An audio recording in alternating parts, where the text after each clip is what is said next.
Halo Om. Halo. Kita ketemu lagi. Kali ini topiknya ringan aja. Jadi balesin semua pertanyaan dari teman-teman member baik itu di YouTube maupun Telegram ya. Jadi semua pertanyaan ini kita usahakan untuk dijawab ya teman-teman. Siap. Baik itu yang baru bergabung dengan channel kita ataupun yang sudah lama. Nah ini pertanyaan yang pertama Om Riko, apa Mas bisa minta dijelasin kesadaran itu apa? Pertanyaan basic. Jadi ini penting. Jadi kesadaran itu adalah penyaksi, tapi tanpa penyaksi, atau lebih mungkin bisa disebut ruang bagi segala sesuatu atau ruang bagi segala objek. Kayak misal aslinya nggak bisa dimaknai, tapi kita bisa lakukan simbolisasi. Jadi kesadaran itu seperti langit, sedangkan semua objek, entah itu objek pemikiran, entah perasaan, entah semua kejadian pengalaman kita, itu adalah awan. Oke, jadi langit berisi awan. Atau kalau mau kita simbolisasi ke laut, berarti laut adalah kesadaran dan ombak adalah pikiran, terus perasaan, dan pengalaman kita. Jadi beda ya kesadaran dengan pikiran dan perasaan. Bisa dikatakan sama, bisa dikatakan beda. Paradoksnya di situ. Jadi kesadaran itu bukan pikiran, tapi pikiran itu adalah termasuk bagian dari kesadaran. Paham nggak kira-kira?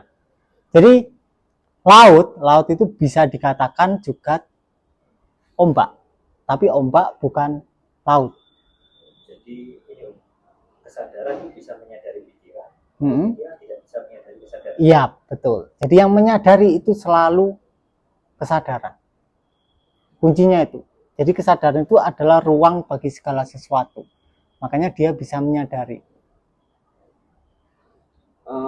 Kemudian ini, samakah? Jadi pikiran itu munculnya dari mana? Ketika kan pikiran itu macam-macam. Ada orang yang selalu mikirin utang, orang selalu mikirin traveling misalnya. Nah itu sedangkan kesadaran itu kan sama ya. Nah, pikiran-pikiran yang muncul tiap orang itu kan beda-beda, itu sumbernya dari mana? Nah, ini kalau dibahas bisa panjang. Intinya gini. Intinya tuh yang perlu tak tanyakan adalah pikiran itu ada di mana? Di kepala? Enggak ada. Waktu tidur kan enggak ada. Artinya kepala hanya berperan sebagai pemancar saja. Sedangkan pikiran itu tersebar di keseluruhan semesta. Jadi pikiran itu otak kita atau kepala kita atau tubuh kita itu semacam pemancar frekuensi. Jadi kalau atensi kita sedang ada di ketidaklayakan, ya pikiran yang nongol di kepala kita ya ketidaklayakan. Dan ketika yang nongol ini kita tolak, jadilah pendaman kita. Oke, jadi ini kayak air cuma lewat, tapi karena ditolak akhirnya dia stuck. Lama-lama dia membatu jadi es batu. Kemudian jadilah identitas kita. Nah, bagian terpenting adalah mencairkan es batu itu agar kembali jadi air. Bagian terpentingnya adalah itu. Karena air akan bisa masuk ke segala bidang. Artinya ketika air bisa masuk ke botol, bisa masuk juga ke asbak, apapun itu bisa dimasuki dan dia akan meniru bentuknya. Tapi kalau es batu nggak bisa. Makanya lighting in diperlukan untuk mencairkan es batu ini agar kembali jadi air. Jadi agar identitas kita kembali fluid, kembali cair sehingga kita bisa adaptasi ke desire kita apa.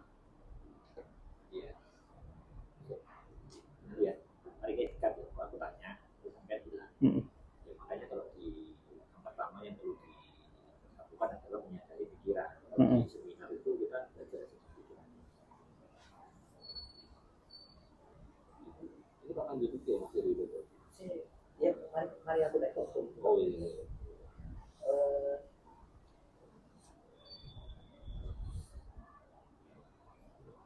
Jadi gimana? Lebih dulu mana kita? Jadi gimana? Lebih dulu mana? Gimana ya? Prakteknya itu kita sadari pikiran dulu atau kita sadari kesadaran, kan? Kadang orang terjebaknya di situ, bingungnya di situ. Ya pikiran dulu.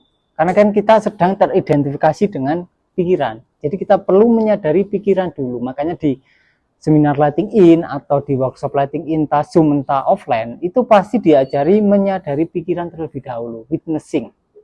Jadi dengan menyadari pikiran kita tahu, oh ternyata pikiran ini cuma numpang lewat saja.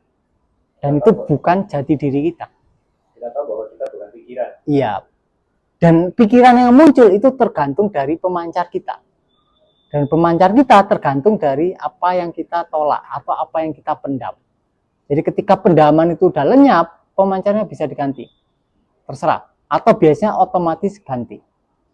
Dan lenyapnya pendaman itu bisa instan ya. Seperti es batu kena cahaya, kena panas gitu. Bisa instan, bisa tidak. Tergantung masing-masing individu. Jadi orang bisa jadi instan. 10 detik, 5 menit, selesai. Pendamannya hilang. Bisa jadi orang perlu waktu berhari-hari, bisa jadi berbulan-bulan. Itu apa penyebab? Kesiapan, hanya faktor kesiapan. Dia bersedia menerima total atau tidak. Ketika itu enggak lelenya misal cuma 30%, berarti dia siapnya cuma 30%. Masih ada penolakan 70%. Jadi yang bikin air itu jadi es batu karena kita nolak. Ketika kita nggak ada penolakan lagi, ya air jadi air lagi. Otomatis energinya yang ngalir lah total. Tapi kalau kita tetap konsisten, kita praktekkan terus, itu lama-lama ya, cair. Lama-lama cair. Dan yang lebih perlu disadari adalah menyadari siapa yang melakukan praktek. Itu. Trikinya di situ. Orang seringnya keplesetnya di situ. Dan biasanya, nanti aja kita bahas. Yang slide-slide kan nanti. Kemudian ini